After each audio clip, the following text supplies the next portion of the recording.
Hey, what's up everyone out there? Welcome back to the channel. If you're new here, my name's Jack from Jack Horrorhound's House of Horrors. And today we're delving into something that's been on my mind for quite some time now. The rise of franchise films in major movie theaters.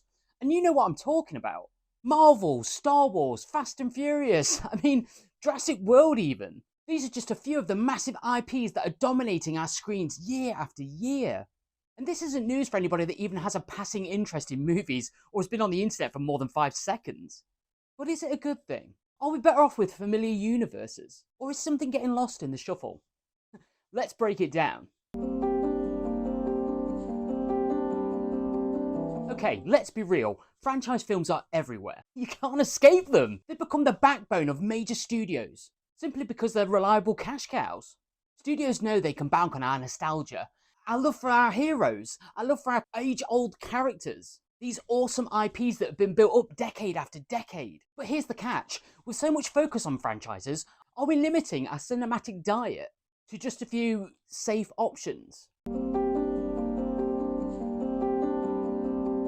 Hey, and sure, it's comforting. But what happened to the excitement of discovering something new? Where's the space for fresh voices in the industry and original stories and content in this franchise-obsessed era? Madness! Madness! Okay, so let's talk about mainstream media while we're at it, and how it shapes our film consumption as a whole. The hype machine is real, folks, okay? Media outlets, whether it's entertainment news, 24-hour news cycle, or social media influencers, play a massive role in what movies we end up watching. You know, they amplify certain narratives and create a buzz around specific films that they like, often with, the big franchise, big mainstream hitters. While, the smaller independent films struggle to even get noticed sometimes. Shocking turn of events!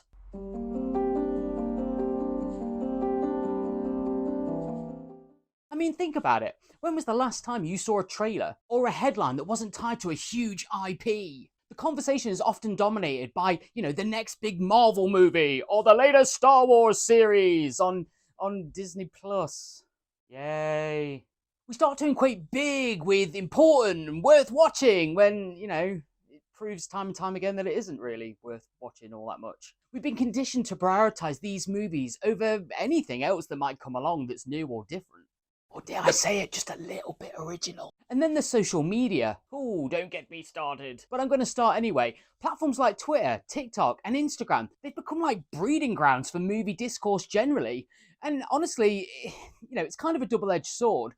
On one hand, social media has democratized, film criticism generally. Everyone has a say. But on the other hand, it can lead to a sort of echo chamber effect. People just hearing what they want to hear and being surrounded by people that already agree with them, where the loudest opinions, often about these big franchises and things, drown out more nuanced takes, or dare I say it, criticism in general. Not to mention paid shills that go from opinionated fans to more like meat voice puppets from the big corporations. You didn't hear that here, folks.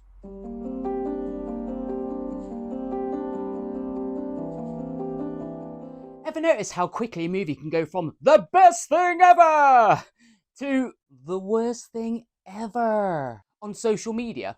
It's like there's no middle ground anymore.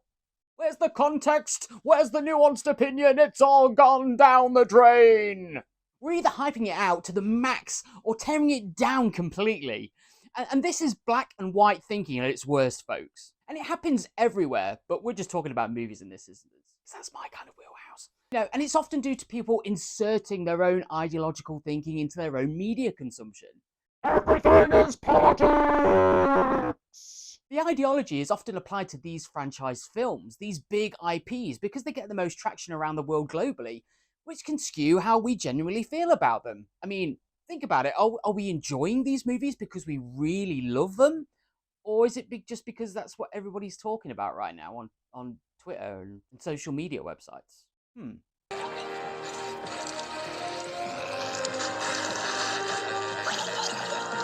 So, is this franchise-heavy landscape a good or bad thing? Well, it's kind of complicated. On one hand, franchises have given us some of the most amazing cinematic moments ever. And they've expanded the way we think about storytelling, especially evolving around these huge interconnected universes that some IPs have established. They bring people together, they create massive fan bases and communities, and offer a shared cultural experience, which is what we all want. We all want to connect over things that we love. Makes sense. But on the flip side, the ever reliance on these huge IPs can stifle creativity. You know, it can make studios hesitant to take risks on smaller original content. I mean, I hate even using the word content, it sounds weird. And it can often narrow our tastes as viewers. We might be missing out on the next big thing simply because, it doesn't have the right logo attached to it or the right tagline. As the great philosopher once said, a piece of shit that is a piece of shit that's called a rose is still a piece of shit and smells a little bit. So, you might be asking out there, what does all this have to do with Alien Romulus? Well, here's the thing. Alien Romulus is simply an okay movie. It's not amazing. Gosh, the best sequel since Alien! Since Aliens! For an ever ongoing, never-ending franchise like so many more before it just does just about enough to get away with it, I think. It kind of does a little bit of something slightly kind of different, but still sticking to the same old tropes and formula of the franchise that it's already established. It has member berries up the wazoo. Feeling safe? Member, no, I say member Reagan. Oh, I member. And that's about as much as any of us can hope for in the kind of modern franchised age, I think. But at the end of the day, if you like it, you like it, and that's absolutely fine. More power to you. But just to be wary, dear viewer, that your options aren't just becoming about the majority media and what they say and the kind of zeitgeist at the time. You're not a part of the major media turmoil. You're not just a meat puppet. Be wary that you're not just going with the flow and that you're able to step back and breathe and be on your own and have your own opinion as a customer and not so much a consumer. For me, I'll stick to watching Alien on my cool Blu-ray box set at home.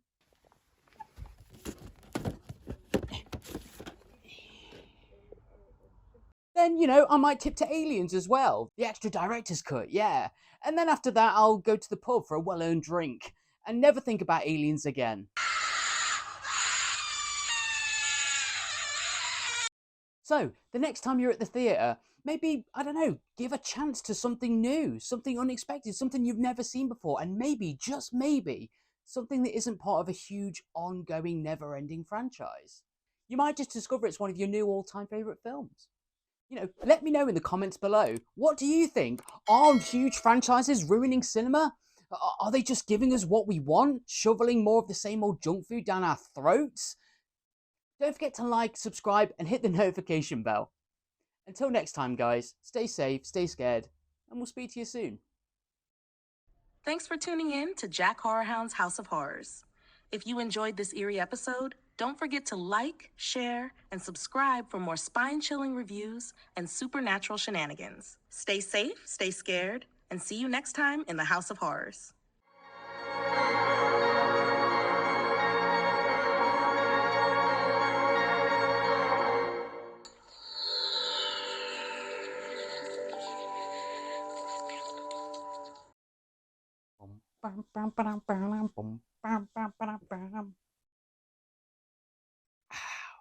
What a